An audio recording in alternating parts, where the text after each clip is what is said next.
أشهد أن لا إله إلا الله وحده لا شريك له وأشهد أن محمدا عبده ورسوله أما بعد فأعوذ بالله من الشيطان الرجيم بسم الله الرحمن الرحيم الحمد لله رب العالمين الرحمن الرحيم مالك يوم الدين إياك نعبد وإياك نستعين اهدنا الصراط المستقيم صراط الذين أنعمت عليهم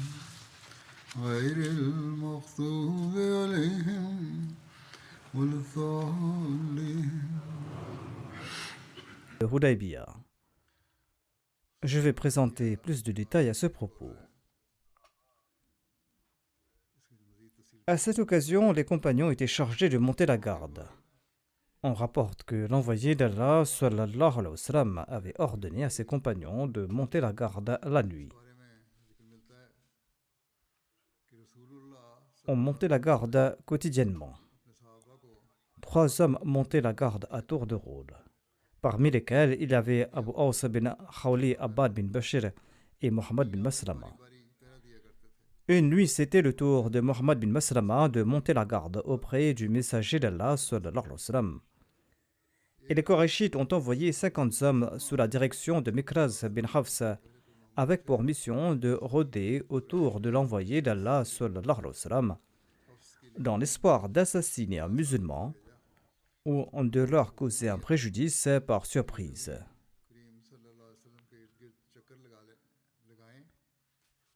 Mohammed bin Maslama a capturé ces gens et il les a présentés auprès du messager d'Allah sallallahu alayhi wa sallam. Mikraz s'est enfui et il a alerté ses compagnons. Ceci a confirmé la parole de l'envoyé d'Allah sallallahu alayhi wa sallam mentionnée dans le sermon précédent, à savoir que Mikraz était un homme fourbe. On rapporte également que quelques musulmans étaient entrés à la Mecque avec la permission du messager d'Allah sallallahu alayhi wa sallam. Parmi eux, il y avait Kurz bin Jabir Fahri, Abdullah bin Suhail, Abdullah bin Huzafa Sahmi, Abu Rum bin Umair, Abdari. Il y avait aussi Ayyash bin Abi Rabia, Hisham bin As, Abu Hatib bin Amr, Umar bin Wahab, Hatib bin Abi Balta et Abdullah bin Umayya. Ils étaient entrés à la Mecque sous la protection d'Uthman radhiyallahu anhu. Et d'autres disent qu'ils étaient entrés en secret. Il y a différents récits à ce propos. Lorsque les Korachites ont été informés de la présence de ces musulmans, ils les ont capturés.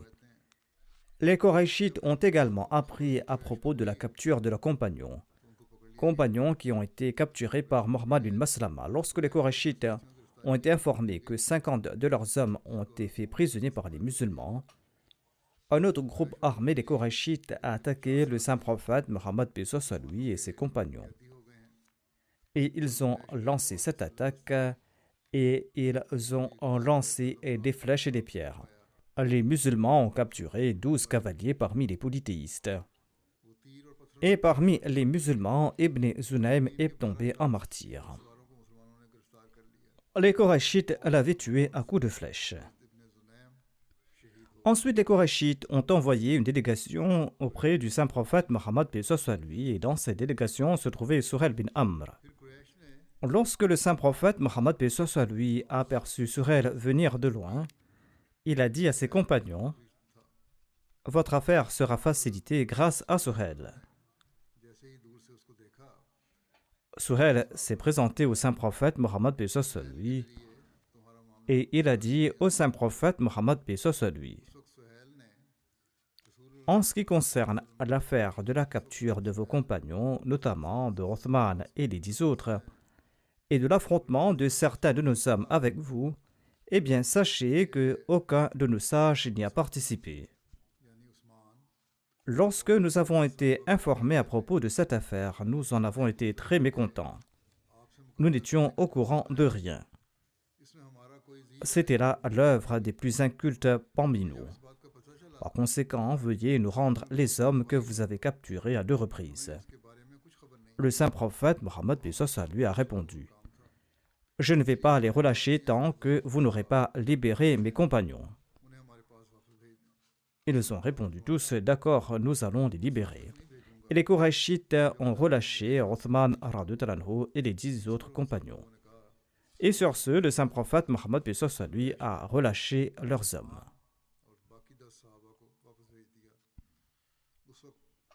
Comme je l'avais dit dans le précédent sermon, les mécréants avaient capturé Othman. Lorsque cette nouvelle est parvenue au messager d'Allah, il a demandé à ses compagnons de lui prêter un serment d'allégeance, un serment qui est connu sous le nom de la Bayra d'Al-Ridwan.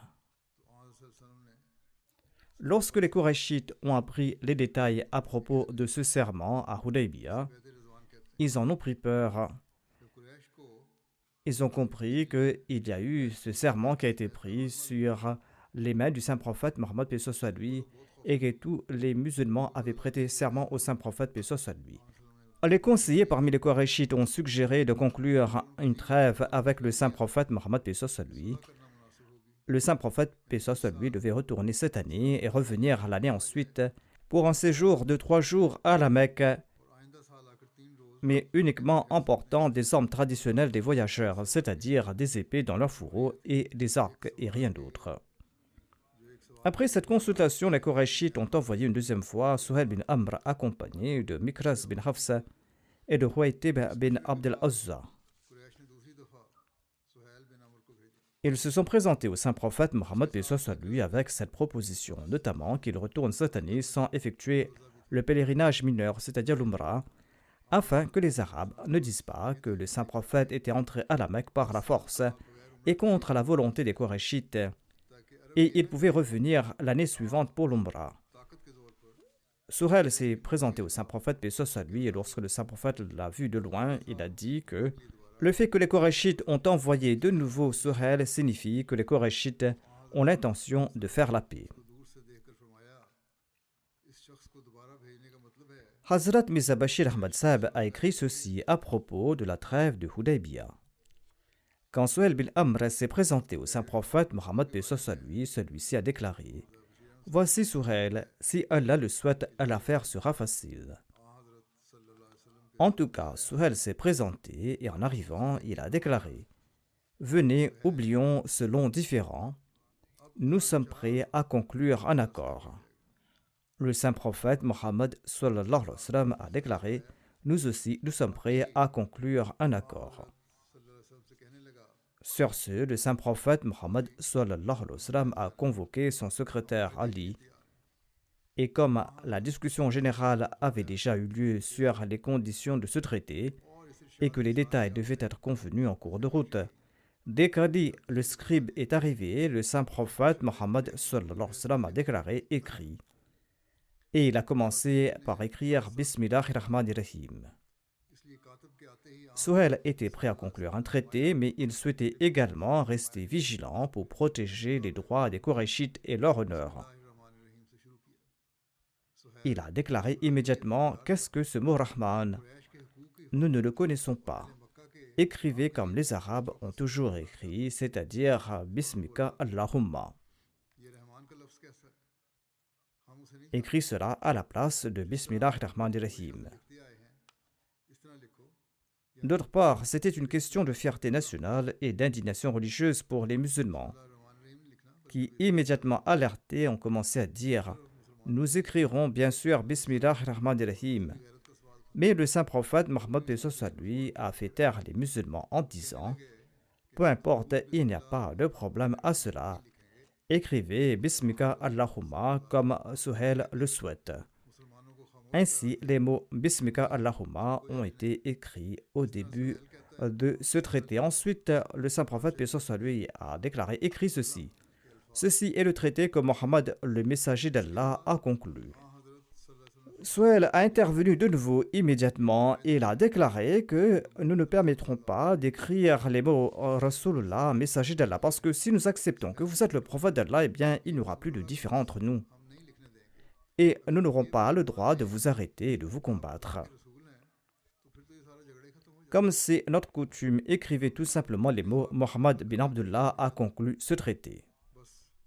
Le saint prophète Mohammed lui a déclaré que vous l'acceptiez ou non, je suis le messager d'Allah. Cependant, je suis aussi Mohammed bin Abdullah, eh bien, vous pouvez écrire ce que vous voulez. Écrivez Mohammed bin Abdullah a conclu ce traité. Cependant, pendant ce temps, Ali, le scribe du saint prophète, lui, avait déjà écrit les mots Mohammed Rasulullah. Le saint prophète, lui, a demandé à Ali d'effacer les mots Mohammed, le messager d'Allah, et d'écrire Mohammed bin Abdullah à sa place.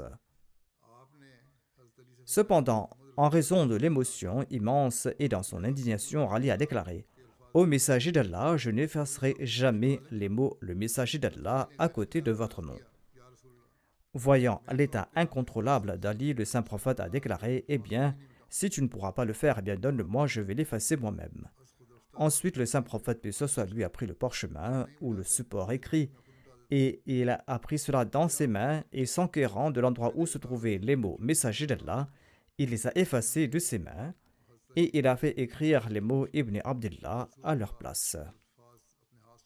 Hazrat Mirza Bashir Ahmad Sahib écrit à ce propos. Par la suite, le saint prophète Mohammed paix soit lui a déclaré « L'accord est que les gens de la Mecque ne nous empêcheront pas de faire la tawaf de la Kaaba. » Suhail a déclaré immédiatement par Allah, cela ne sera pas possible cette année. Sinon, nous serons humiliés aux yeux des Arabes. Néanmoins, vous pouvez venir l'année prochaine pour faire la tawaf de la Kaaba. Le saint prophète a déclaré, eh bien, très bien, écrivez cela. Ensuite, Suhail a également fait inscrire une condition de sa part. Aucun habitant de la Mecque ne sera autorisé à rejoindre les musulmans, même s'il est musulman, et si une telle personne vient vers les musulmans, il sera renvoyé à la Mecque. Sur ce, les compagnons ont protesté en disant « Gloire à Allah, comment est-il possible qu'un homme vienne à nous en embrassant l'islam et que nous le renvoyions ?» En tout cas, on était en train de consigner en écrit le traité, et soudain est apparu Abu Jandal bin Suhail. Il avait les pieds enchaînés, et il était sorti des quartiers bas de la Mecque, et il s'est jeté devant les musulmans. Suhail, celui qui écrivait ce traité, était son père. Et Abu Jandal était donc un converti à l'islam. Son père Suhail l'avait emprisonné et enchaîné, mais il s'était échappé de sa prison et il avait rejoint Hudaybiyah en empruntant les montagnes pour éviter les routes principales. Les musulmans l'ont accueilli avec joie et l'ont félicité. Quand Suhail, le père d'Abu Jandal, l'a vu, il s'est précipité vers lui et il lui a donné un coup de branche épineuse au visage et il l'a attrapé par le col. Suhail a déclaré au Muhammad sallallahu alayhi wa sallam, c'est le premier point sur lequel je vous ai demandé un accord. Vous devez me renvoyer à Abu Jandal. Le saint prophète Muhammad sallallahu alayhi wa sallam a déclaré, le traité de paix n'a pas encore été finalisé.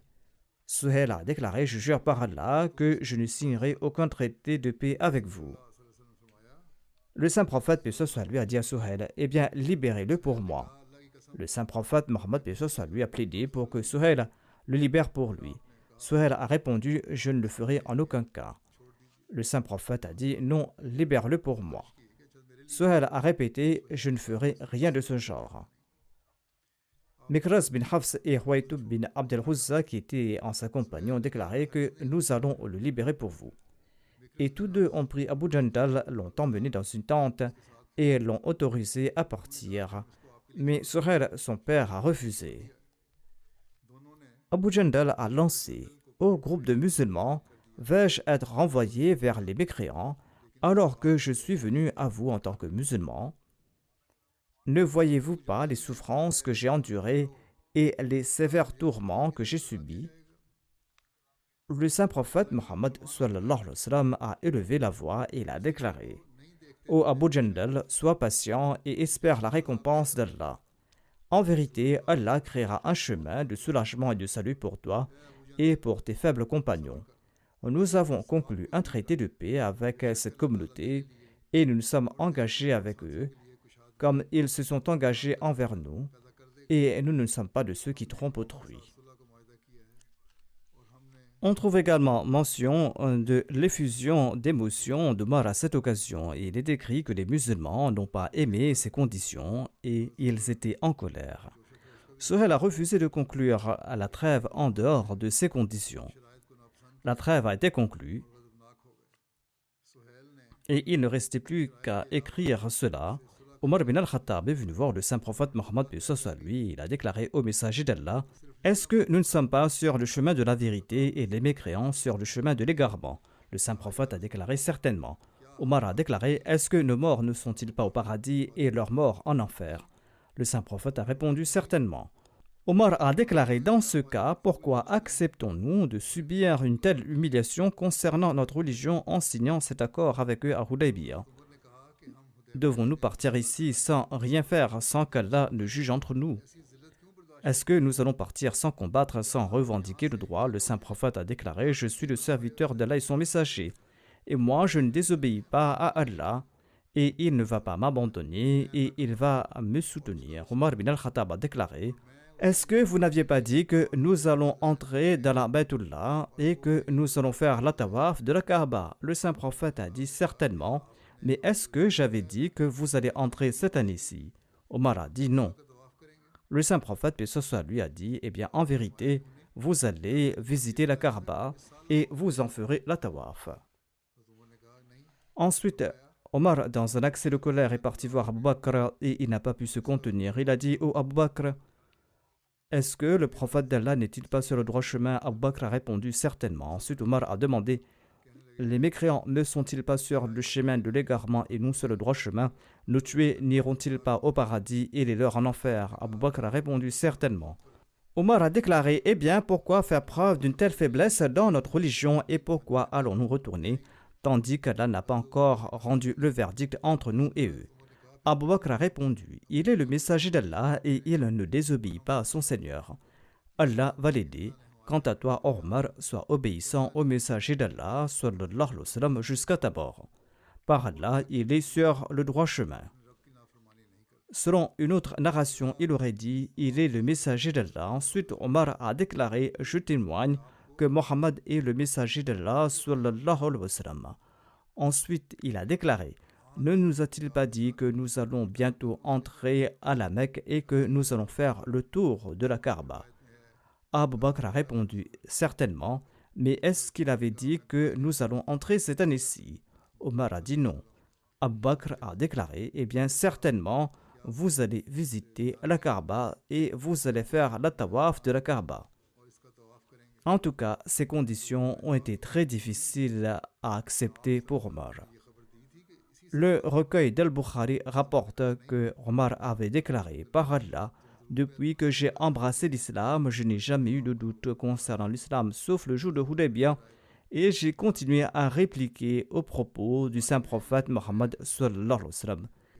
C'est-à-dire que dans le passé, je n'avais jamais pris l'initiative de répliquer au saint prophète Mohammed paix soit lui, mais lors de cette occasion, j'ai répondu au saint prophète Mohammed paix soit lui. Abu Ubaïda bin al-Jarrah a dit: Ô Ibn Khattab, pourquoi n'écoutes-tu pas ce que le messager d'Allah a à dire? Implore la protection d'Allah contre Satan et rectifie ton opinion. Omar a déclaré: J'ai commencé à implorer la protection d'Allah, je n'ai jamais ressenti une telle honte auparavant. Ensuite, j'ai accompli de bonnes œuvres afin d'obtenir le pardon de Dieu pour ce péché, péché que j'avais commis en retardant l'exécution de l'ordre. Suite à cette discussion que j'ai eue avec le saint prophète paix soit lui à Hudaybiyah, j'ai continué à faire de l'aumône, à jeûner et à libérer des esclaves jusqu'à ce que j'ai eu l'espoir que le bien allait venir, c'est-à-dire que j'ai réalisé qu'Allah allait me pardonner. Hadrat Muslim Maud a également rapporté cet événement en ces termes. Il a déclaré: Une fois, le saint prophète Mohammed paix soit lui s'est adressé à ses compagnons et il a déclaré: Je vous ai donné beaucoup d'ordres, mais parfois j'ai vu l'esprit de protestation, même chez certains d'entre vous qui sont les plus fidèles, mais je n'ai jamais vu cet esprit chez Abu Bakr. Il décrivait là les qualités d'Abu Bakr radhiyallahu anhu en disant qu'il n'a jamais rejeté mes propos, qu'il les appréciait ou pas. Ainsi explique le Muslim Maud radhiyallahu anhu, lors de la trêve de Hudaybiyah, même une personnalité éminente comme Omar bin al-Khattab a été pris de peur. Il s'est rendu auprès d'Abu Bakr radhiyallahu anhu pour lui demander si Dieu ne leur avait pas promis de faire l'Umrah. Abu Bakr radhiyallahu anhu a répondu oui, c'était là une promesse de Dieu. Omar a demandé si Dieu ne leur avait pas promis son soutien et son secours. Abu Bakr a répondu que si, absolument. Omar a demandé est-ce que nous avons accompli l'Umrah? Abu Bakr a déclaré Omar, quand Allah a-t-il dit que nous allons accomplir l'Umrah cette année-ci? Ensuite, il a demandé est-ce que nous avons remporté la victoire? Abu Bakr a déclaré Allah et son messager connaissent le mieux ce que signifie la victoire et le soutien de Dieu. Mais Omar n'était pas satisfait de cette réponse et est parti voir le saint prophète Mohammed paix soit lui dans cet état d'anxiété. Et il lui a dit ô messager d'Allah, Allah ne nous a-t-il pas promis que nous allons entrer à la Mecque en effectuant la tawaf? Le saint prophète a répondu à l'affirmative. Omar a demandé est-ce que nous ne sommes pas la communauté de Dieu et Dieu ne nous a-t-il pas promis la victoire et l'assistance? L'envoyé d'Allah paix soit lui a répondu oui, c'est cela. Omar a demandé au envoyé d'Allah est-ce que nous avons accompli l'Umrah? Le saint prophète paix soit lui a déclaré Dieu n'a jamais dit que nous ferons l'Umrah cette année-ci. Je pensais que nous allons le faire cette année-ci, mais Dieu n'a pas fixé de délai. Omar a demandé mais que signifient les promesses de victoire de la part de Dieu? Le saint prophète paix soit lui a répondu à ce propos le secours d'Allah viendra certainement, la promesse qu'il a faite sera certainement tenue. Ainsi donc, le saint prophète Mohammed paix soit lui a donné une réponse similaire à celle d'Abu Bakr. On retrouve différentes versions du même récit. Le fait que Omar est parti voir le saint prophète lui a fait part de son inquiétude et qu'il est parti voir Abu Bakr et lui a répété la même chose. L'ordre est différent dans les différents récits, mais l'événement est le même. Et la véracité de cet épisode n'est pas concernée par l'ordre des événements. Dans son ouvrage Sirat Khatamun Nabiyyin, Hazrat Mirza Bashir Ahmad Sahib écrit ceci à propos de la trêve. Après beaucoup de désaccords et de difficultés, ce traité fut finalement conclu. Le saint prophète paix soit lui a cédé à presque toutes les conditions demandées par les Korachites. De plus, conformément à la volonté de Dieu, le saint prophète paix soit lui a honoré son serment avec une entière loyauté, en acceptant tout ce que les Korachites demandaient pour le bien de la Kaaba et afin de préserver le haram de la Kaaba à tout prix. Les conditions de ce traité étaient les suivantes.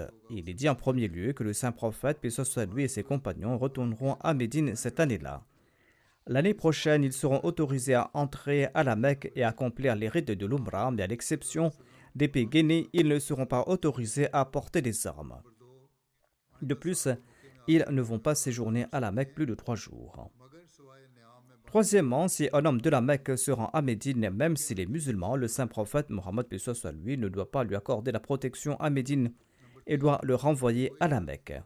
Si toutefois un musulman quitte Médine et arrive à la Mecque, il ne sera pas renvoyé. Les paroles rapportées par Al-Bukhari sont les suivantes. Il est dit que si l'un des nôtres va vers vous, vous allez le renverrer à nous. Mais si un musulman quitte Médine pour se rendre à la Mecque, il ne sera pas renvoyé à Médine. Ainsi donc, ils ont imposé leurs conditions. Si un musulman se rend à Médine, il sera renvoyé à la Mecque. Mais si un musulman quitte Médine pour se rendre à la Mecque, il ne sera pas renvoyé s'il est capturé. Selon un autre récit, il est dit que si un homme de la Mecque vient à Médine sans la permission de son wali ou de son protecteur, il devra être renvoyé à la Mecque. Quatrièmement, parmi les conditions, il est dit que parmi les tribus de l'Arabie, celle qui souhaite s'allier avec les musulmans pourra le faire et celle souhaitant s'allier avec le peuple de la Mecque sera libre de le faire. Cinquièmement, ce traité va durer 10 ans. Au cours de cette période, la guerre sera suspendue entre les Korachites et les musulmans. Voici les détails concernant les témoins de ce traité de Hudaybiyah. 2 exemplaires de cet accord ont été transcrits. Et comme témoins, de nombreuses personnes estimées y ont apposé leur signature. De parmi les musulmans, il y avait Abu Bakr ar-radhiyallahu, il y avait Omar ar-radhiyallahu, il y avait Othman ar-radhiyallahu qui était revenu de la Mecque après avoir été relâché par les mécréants. Il y avait aussi Abdurrahman bin Auf, Saad bin Abi Waqas et Abu Ubaïda. Suhail bin Amr a pris une copie de l'accord et il est retourné à la Mecque tandis que l'autre copie est restée chez le saint prophète Mohammed sallallahu alayhi wa sallam. On trouve également mention de l'agitation parmi les compagnons comme cela a été mentionné précédemment. Lorsque le saint prophète Mohammed lui a terminé la rédaction de ce traité, il a dit à ses compagnons: levez-vous et sacrifiez vos chameaux, ensuite rasez-vous la tête. Mais aucun d'entre ses compagnons ne s'est levé, même lorsque le saint prophète Mohammed sallallahu alayhi wa sallam a répété cette instruction 3 fois. Hazrat Mirza Bashir Ahmad Sahib relate à ce propos: lorsque Suhail est reparti, le saint prophète Mohammed sallallahu alayhi wa sallam a dit aux musulmans: levez-vous et égorgez vos animaux et rasez-vous la tête ici même. Après le sacrifice, les cheveux de la tête sont soit rasés, soit coupés courts. Ensuite, il a déclaré: préparez-vous pour le retour. Cependant, les compagnons étaient dans un état de choc extrême en raison de ce qui semblait être un accord apparemment humiliant pour les musulmans. De plus, ils pensaient que le saint prophète Mohammed sallallahu alayhi wa sallam les avait amenés là-bas sur la base d'un de ses rêves et qu'Allah l'exalté lui avait montré une scène du tawaf de la Baytullah dans ce rêve. Suite à tout cela, ils étaient très démoralisés. Ils étaient comme des êtres sans vie et ils ne bougeaient même pas. Ils avaient une foi totale dans le messager d'Allah sallallahu alayhi wa sallam, ils croyaient complètement à sa promesse. Mais en raison des exigences de la nature humaine, leur cœur était frappé de chagrin en raison de cet échec apparent. C'en était là la réaction naturelle. Et c'est pour cette raison que lorsque le saint prophète Mohammed sallallahu alayhi wa sallam leur a ordonné d'égorger leurs animaux et de retourner, les compagnons n'ont même pas bougé. Ainsi donc, ils ne sont pas entrés à la Mecque et n'ont pas accompli la tawaf de la Kaaba et ils étaient assis là-bas. Le saint prophète Mohammed lui leur a demandé de sacrifier leurs animaux et de retourner, mais aucun des compagnons n'a bougé. Ceux qui avaient apporté leurs animaux pour être sacrifiés là-bas étaient assis là. Ce n'était pas parce que, à Dieu ne plaise, ils étaient désobéissants au messager d'Allah sallallahu alayhi wa sallam, car aucune communauté sur la surface de la terre n'était plus obéissante que les compagnons du saint prophète Mohammed lui. Leur manque d'exécution n'était pas un acte de rébellion ou de désobéissance. C'était plutôt le sentiment de chagrin et de disgrâce apparente qui les avait paralysés. C'était comme s'ils entendaient mais ne pouvaient pas entendre. C'était comme s'ils voyaient mais leurs yeux ne fonctionnaient pas. Le saint prophète lui a répété à maintes fois son ordre, mais aucun de ses compagnons n'a bougé. Le saint prophète était très blessé par cette inaction et il s'est retiré silencieusement dans sa tente. Salma, la vénérable épouse du saint prophète Mohammed lui, était une femme très intelligente et elle a observé toute la scène depuis sa tente. Elle a vu son mari bien-aimé et accablé entrer dans un état de préoccupation et elle s'est enquis des détails du chagrin et de la préoccupation du saint prophète Mohammed lui de sa propre bouche. Et elle lui a dit avec sympathie et amour: ô messager d'Allah sallallahu alayhi wa sallam, ne vous affligez pas, vos compagnons par la grâce de Dieu ne sont pas désobéissants. Cependant, les conditions de ce traité les ont frappés de chagrin. Ma suggestion est que vous ne devez rien leur dire, mais vous devez sortir tranquillement et égorger votre animal destiné au sacrifice et vous raser la tête. Vos compagnons suivront automatiquement votre exemple. Le saint prophète, paix soit lui, était satisfait de cette recommandation. Sans dire un mot, le saint prophète, paix soit lui, a égorgé son animal et il a commencé à se raser la tête.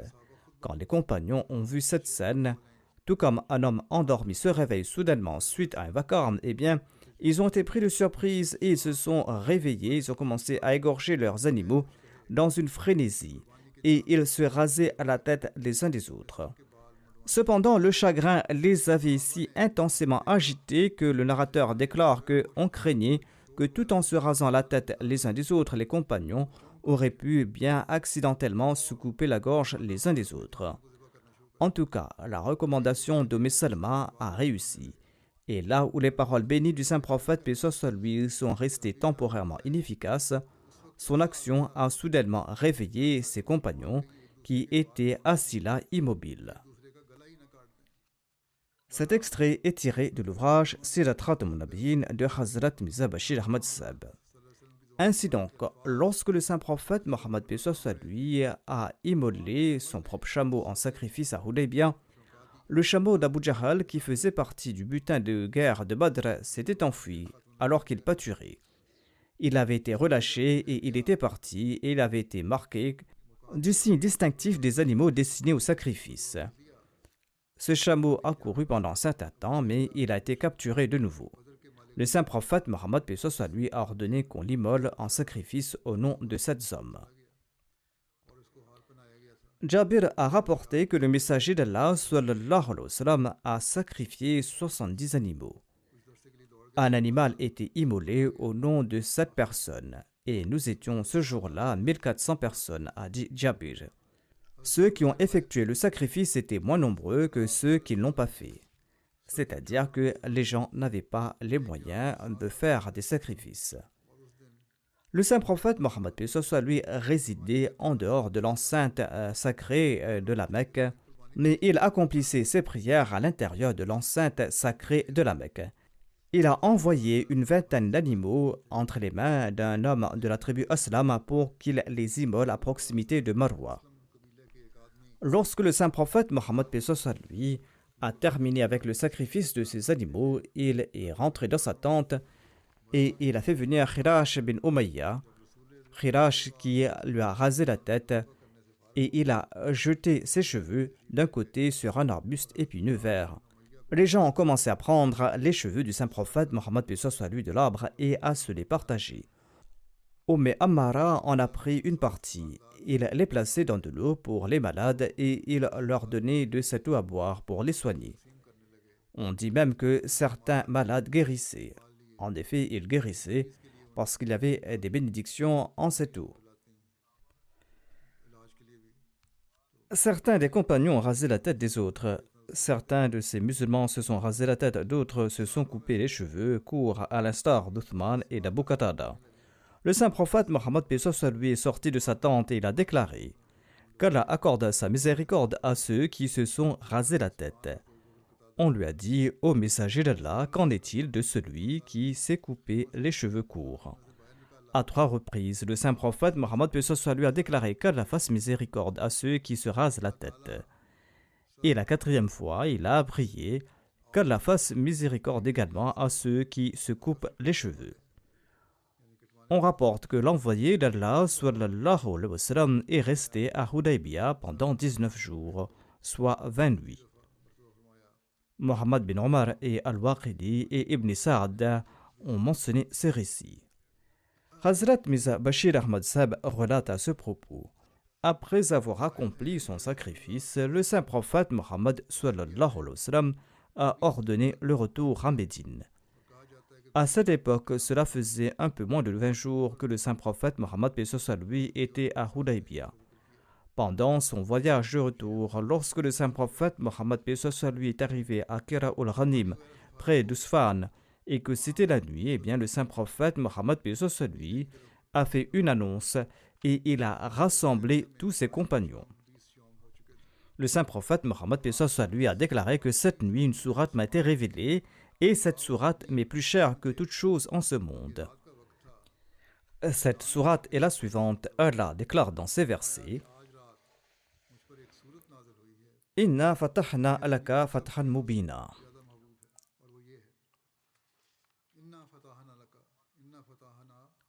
ليغفر الله ما تقدم من ذنبك وما تأخر ويتم نعمته عليك ويهديك صراطا مستقيما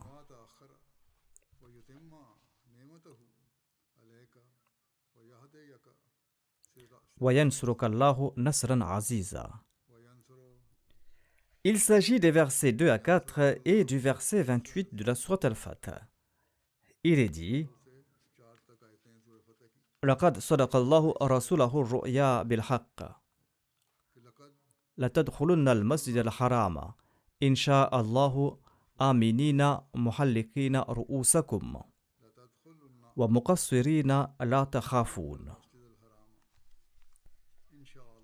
C'est-à-dire, ô messager, nous t'avons certes accordé une victoire éclatante afin que nous puissions augurer pour toi une ère où le voile du pardon couvrira tes manquements passés et futurs, et qu'il puisse parfaire sa grâce sur toi et te guider sur le droit chemin, le chemin du succès. Et certes, Allah t'aidera d'une aide puissante.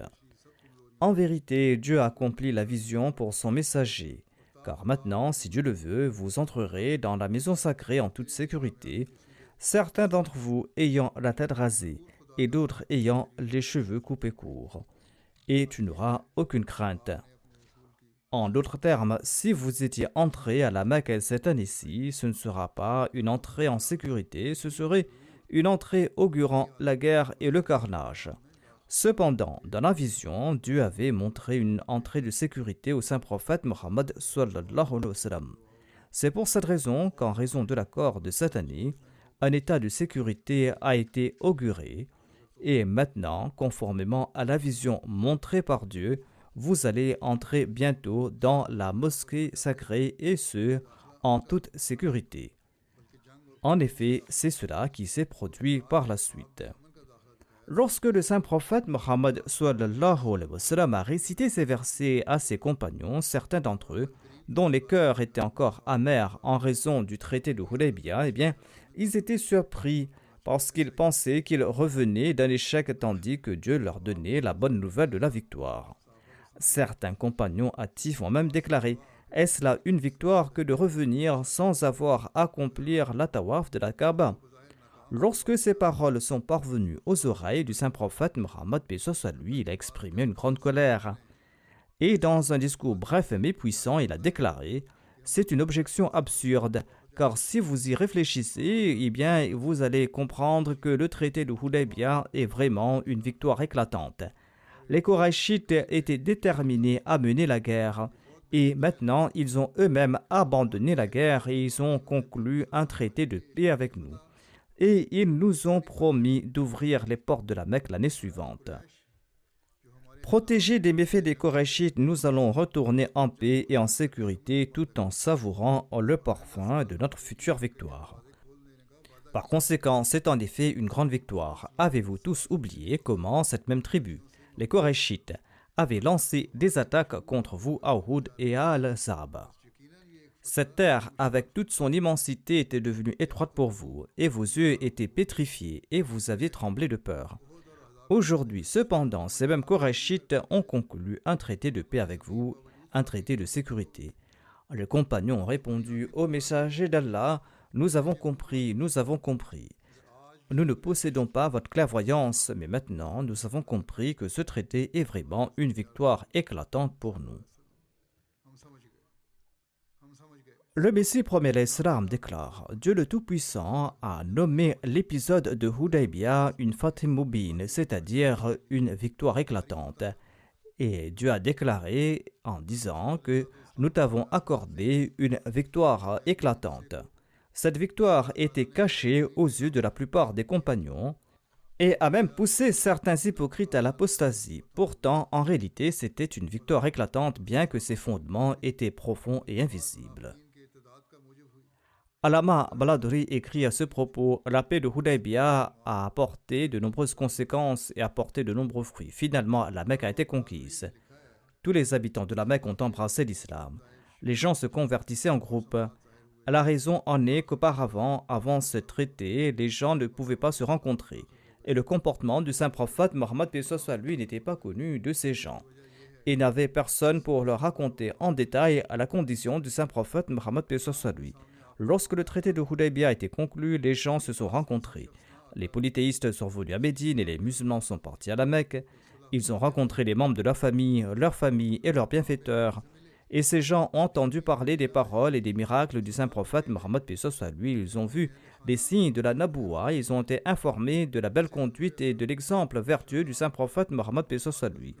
Et ils ont vu de leurs yeux ses qualités et leurs âmes étaient inclinées vers la foi au point où beaucoup se sont empressés d'embrasser l'islam et se sont convertis entre le traité de Hudaybiyah et la conquête de la Mecque. D'autres ont été attirés par l'islam, tandis que tous les habitants de la Mecque ont embrassé la foi lors de la conquête de la Mecque. Les Arabes attendaient tout simplement la conversion des Korachites. Lorsque les Korachites ont embrassé l'islam, toute l'Arabie a embrassé l'islam. Le Messie premier l'Islam déclare: lorsque le saint prophète Mohammed paix soit lui a conclu le traité de Hudaybiyah, l'un des fruits bénis de ce traité était que les gens ont eu l'occasion de venir vers lui et d'écouter ses paroles. Et des centaines de personnes se sont converties à l'islam. Tant qu'ils n'avaient pas entendu ces paroles, il y avait un mur entre eux et le saint prophète Mohammed paix soit lui, mur qui les empêchait de connaître sa beauté et sa perfection. Comme les autres, le traité de menteur, que Dieu nous en préserve, eh bien, les gens de la Mecque disaient la même chose. Et ils étaient privés des bienfaits et des bénédictions que le saint prophète Mohammed paix soit lui, parce qu'ils étaient loin du saint prophète Mohammed sallallahu alayhi wa sallam. Mais lorsque ce voile a été levé et qu'ils sont venus prêts pour voir et entendre le saint prophète Mohammed paix soit lui, eh bien, cette privation a cessé et ils ont rejoint le groupe des bienheureux. Je présenterai le reste à l'avenir, Inch'Allah.